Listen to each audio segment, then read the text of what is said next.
नमस्कार शेतकरी मित्रांनो, महाराष्ट्रातील 34 जिल्ह्यातील शेतकऱ्यांना पीक विमा संदर्भामध्ये मोठी अपडेट आहे। तर शेतकरी मित्रांनो, राज्याचे कृषी मंत्री यांनी थेट 51 कोटी 31 लाख रुपयाची मंजूर रक्कम करण्याचे निर्देश हे दिलेले आहेत। तर त्या संदर्भामध्ये मोठी अपडेट हे आलेली आहे। तर शेतकरी मित्रांनो, कोणत्या जिल्ह्यातील शेतकऱ्यांना 51 कोटी 31 लाख रुपयाचे पीक विम्याचे वितरण हे होणार आहे, त्यासंबंधी संपूर्ण बातमी आपण ऐकूया।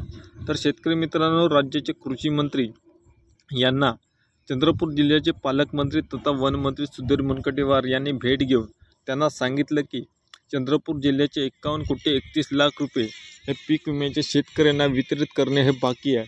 त्यामुळे त्यांना निवेदन दिले व सुधीर मुनगंटीवार म्हणाले की पीक विमा योजनेअंतर्गत चंद्रपूर जिल्ह्यातील 51 कोटी 65 लाख रुपये हे प्राप्त होणे अपेक्षित होते, पण त्यापैकी 40 कोटी रुपये हे शेतकऱ्यांना देण्यात आले, पण 51 कोटी रुपये अद्यापही पीक विम्याकडून शेतकऱ्यांच्या खात्यामध्ये वर्ग झाले नाही।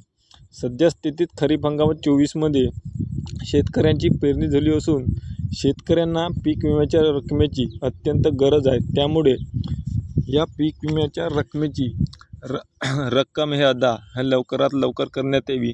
त्या संदर्भामध्ये धनंजय मुंडे यांना त्यांनी निवेदन दिले आहे। तर त्यामध्ये सकारात्मक चर्चा घडून धनंजय मुंडे यांनी सकारात्मक प्रतिसाद दिला व त्यांना येत्या 8 दिवसांमध्ये बाकीचे 51 कोटी हे रक्कम शेतकऱ्यांच्या खात्यामध्ये वर्ग करण्यात येईल, असं देखील त्यांनी सांगितलेले आहे।